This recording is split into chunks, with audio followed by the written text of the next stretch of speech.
Chocolate day का एक छोटा सा एग्जांपल लेकर के समझने की कोशिश करते हैं कि कॉस्ट, प्राइस और हमारा वैल्यू एक ही है या नहीं। चॉकलेट का प्रोडक्शन करना है तो इस चॉकलेट के प्रोडक्शन में कुछ ना कुछ मटेरियल इंक्लूड होता है और यहाँ पर कुछ ना कुछ लेबर इंक्लूड होता है जो इसको प्रोड्यूस करने की बात करता है। तो जो एक्चुअल मटेरियल और लेबर का कॉस्ट होगा, let's say that is 5 rupees, वो कितना है 5 रुपीज। तो जाकर के ये हमारा जो चॉकलेट है वो यहाँ पर मार्केट में बन के आने वाला है। लेकिन उससे पहले क्या होता है, इस चॉकलेट के एडवर्टाइजमेंट के लिए कुछ लोग हैं जो स्पेशली हायर किए जाते हैं। इसके ट्रांसपोर्टेशन से रिलेटेड, इसके क्वालिटी चेक से रिलेटेड, सभी कुछ से रिलेटेड कुछ यहाँ पर टीम होती है। इनका अगर हम बात करते हैं तो इन लोगों का इस चॉकलेट को बनाने में डायरेक्टली कोई योगदान नहीं है, बट कहीं ना कहीं मैनेजमेंट और बाकी सबका इनका खर्चा है या नहीं। ये एसी ऑफिस में बैठेंगे, टीम्स होगी, वो अच्छी तरीके से काम करेगी, सर्वे करेगी, ग्राउंड रिपोर्ट्स करेंगी, ये सारी चीजें करने की बात करते हैं और इनका पैसा कंपनी को इनके प्रोडक्शन के माध्यम से देना होगा। तो यदि हम बात करते हैं तो लेट्स से 3 रुपीज, अगर एक चॉकलेट का प्रोडक्शन किया तो 3 रुपीज यहाँ पर देना होगा। इन टीम्स, ट्रांसपोर्टेशन, क्वालिटी चेक, इन सभी लोगों की सैलरी चॉकलेट से निकल करके आती है। तो अगर हम बात करें टोटल, तो टोटल जो यहाँ पर 5 और 3 कितने रुपीज की चॉकलेट बनी, एक्चुअली बात करें तो हम 8 रुपीज की चॉकलेट बनती है। तो यहाँ पर जो 8 रुपीज है ये कहा जाता है कॉस्ट। किसी भी कमोडिटी को प्रोड्यूस करने के लिए जो लागत लगती है उसको बोला जाता है कॉस्टिंग। और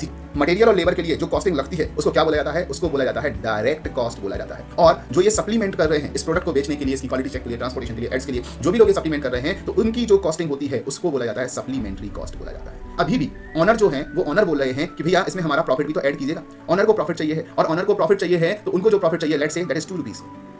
अगर 2 रुपीज का प्रॉफिट उनको चाहिए है तो 2 रुपीज का प्रॉफिट ऐड किया और मार्केट में आते आते इस चॉकलेट की कीमत कितनी हो गई है, अब की कीमत हो चुकी है 10 रुपए। कितनी हो चुकी है 10 रुपए। मार्केट में प्रॉफिट को इंक्लूड कर दिया और मार्केट में लेकर के आया उस कमोडिटी को, तो वो प्राइसिंग हो गई। वो क्या हो गई है, वो आपकी हो गई है प्राइस। तो ये हो गया इसका प्राइस। लेकिन अभी भी आपको वैल्यू का नहीं पता। अब ये आधी चॉकलेट खा ली है। अब भैया क्या हुआ कि रात को 12 बज रहे थे और आधी चॉकलेट खाई जा रही थी, तभी साइड से किसी ने बोला यार मुझे भी क्रेविंग हो रही है, काश मुझे भी चॉकलेट मिलती और मैं भी चॉकलेट खा पाती। तो चॉकलेट खाने की बात हुई तो बोले कि हाँ ये चॉकलेट तुमको मिल सकती है, ये चॉकलेट तुमको मिल सकती है, मैं ये चॉकलेट तुमको दे दूंगा। लेकिन तुम्हारी मजबूरी का फायदा उठाते हुए इस चॉकलेट की जो कीमत है आधी चॉकलेट देंगे और आधी चॉकलेट देने का भी जो कीमत है वो कितना लिया जाएगा, वो 15 रुपीज लिया जाएगा। मतलब जो भी फर्दर कंडीशंस हैं, जो भी पैरामीटर्स हैं, इकोनॉमिक कंडीशंस हैं, फ्यूचर एस्पेक्ट है उसका या किसी भी चीज से रिलेटेड बात कही गई है, तो इन सभी एस्पेक्ट को देखते हुए जो यहाँ पर अमाउंट पेड किया जाएगा उसको कहा जाएगा वैल्यू।